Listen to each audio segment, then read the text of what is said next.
ఏపీలో 5వ రోజు జరుగుతున్న నవనిర్మాణ దీక్షలో ఏపీ సీఎం చంద్రబాబు పాల్గొన్నారు. విజయవాడ ఏ కన్వెన్షన్ సెంటర్ నుంచి లైవ్ లో చూద్దాం. ప్రజలందరికీ ఒక విన్నపం ఏంటంటే 2050 నాటికి ప్రపంచంలోనే అత్యుత్తమ ఆదర్శ రాష్ట్రం కావాలంటే మరి స్వచ్ఛాంధ్రప్రదేశ్ సాధ్యం కావాలి. అంటే స్వచ్ఛాంధ్రప్రదేశ్తోనే మరి 2050 నాటికి ప్రపంచంలో అత్యుత్తమ ఆంధ్ర రాష్ట్రానికి మరి లింకు ముడిపడి ఉంటుందని చెప్పేసి నేను భావిస్తున్నాను, నేను తెలియజేస్తున్నాను అందరికి కూడా. ఎందుకంటే 2050 నాటికి ఒక్కొక్కరికి తలసరి ఆదాయం 1,67,00,000 రూపాయలు రావాలంటే మరి ఇప్పుడు ప్రస్తుతం మనం ఉన్నటువంటి ప్రజల యొక్క జీవన విధానం అంతా కూడా మారాలి. ప్రస్తుత పరిస్థితులన్నీ కూడా మరి అగమ్య గోచరంగా ఉన్నాయి. మరి దాన్ని మార్చడం కోసం మన ముఖ్యమంత్రి వర్యులు ఎన్నో మరి ప్రయత్నాలు చేస్తున్నారు, ఎన్నో పథకాలు పెడతా ఉన్నారు. మరి ప్రస్తుతం అయితే అనేక రకాలుగా ఇబ్బందులు ఉన్నాయి. ప్రస్తుతం వాతావరణ పరిస్థితి చూస్తూ ఉన్నాం.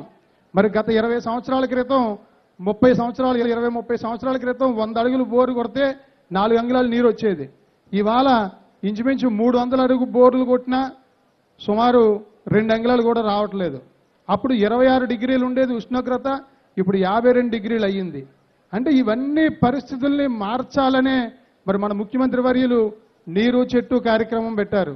మరి మాకు మన రాజమండ్రి మీటింగ్లో చెప్పారు, మరి నీరు ప్రగతి మీటింగ్లో ప్రతి ఒక్కరూ కూడా మరి మనిషి అన్న వాళ్ళు ప్రతి ఒక్కరూ కూడా 5 మొక్కలు నాటాలి అని చెప్పేసి 5 మొక్కలు నాటమని చెప్పేసి అన్నారు.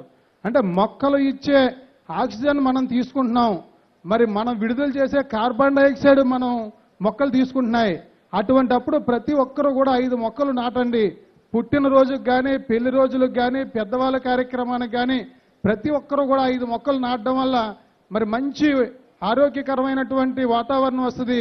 తద్వారా మంచి ఆక్సిజన్ వస్తుంది, మంచి వాతావరణం ఉంటుంది. ఈ వాతావరణ సమతుల్యత చూడమా, నువ్వేం చేసావు చెప్పు బ్రీఫ్ గా 2 నిమిషాలు. సూర్యచంద్ర నువ్వు బాగా చేసావు, పంచాయతీలో ఏం చేసావు బ్రీఫ్ గా చెప్పు, వాళ్ళకి ఇన్స్పిరేషన్ కావాలి. మాది కిర్లంపూడి మండలం, తూర్పుగోదావరి జిల్లా, బూరుపూడి గ్రామ సర్పంచ్ని. మరి మా గ్రామం అయితే 3 సంవత్సరాల క్రితం వరకు చాలా అధ్వాన పరిస్థితుల్లో ఉండేది. మరి గౌరవ ముఖ్యమంత్రి గారి ఆలోచనలకు అనుగుణంగా మా గ్రామాన్ని స్వచ్ఛ గ్రామం చేయాలని చెప్పేసి మేము సంకల్పించడం జరిగింది. దాంట్లో భాగంగా మరి 750 వ్యక్తిగత మరుగుదొడ్లు నిర్మించుకోవడం జరిగింది.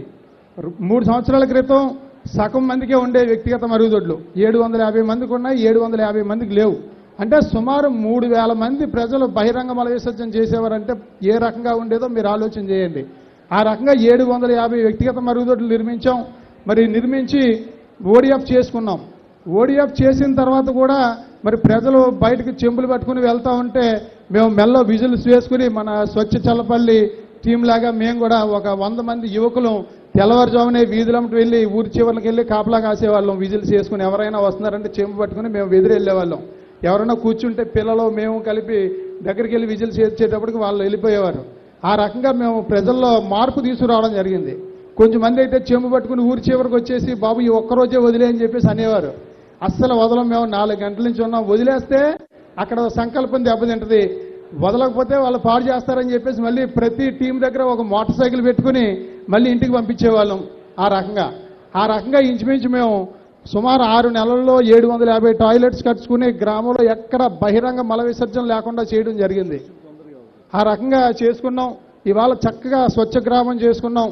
అంతేకాకుండా మరి చెత్త నుండి సంపద తయారీ కేంద్రం ఏర్పాటు చేసుకున్నాం. ప్రతి ఇంటికి డస్ట్బిన్లు ఇచ్చాం. చెత్త నుండి సంపద తయారీ కేంద్రం ద్వారా ఇవాళ 10 టన్నులు సేంద్రియ ఎరువు మేము అక్కడ ఉత్పత్తి చేస్తూ ఉన్నాం. ఈ చెత్త నుండి సంపద తయారీ కేంద్రం ఉండడం వల్ల గ్రామం అంతా కూడా పరిశుభ్రంగా ఉంటుంది. ఆ పరిశుభ్రంగా ఉండటం వల్ల గ్రామం ఆరోగ్య గ్రామంగా ఉంటుంది. పరిసరాలు పరిశుభ్రంగా ఉండడం వల్ల ఆరోగ్య గ్రామంగా ఉంటుంది. ఆరోగ్య గ్రామంగా ఉండడం వల్ల చక్కగా మంచి ఆరోగ్యం వస్తుందని చెప్పేసి తెలియజేసుకుంటూ మరి అన్ని చోట్ల కూడా అందరూ కూడా స్వచ్ఛ గ్రామాలుగా చేయడానికి ప్రయత్నం చేయాలని చెప్పేసి కోరుకుంటూ జై హింద్, జై స్వచ్ఛ భారత్, జై స్వచ్ఛ ఆంధ్రప్రదేశ్. Thank you. ఇప్పుడు ఒకరు స్కిల్ డెవలప్మెంట్ ఒకరు మాట్లాడతారు. రండి ఈ పక్క వచ్చి మాట్లాడండి.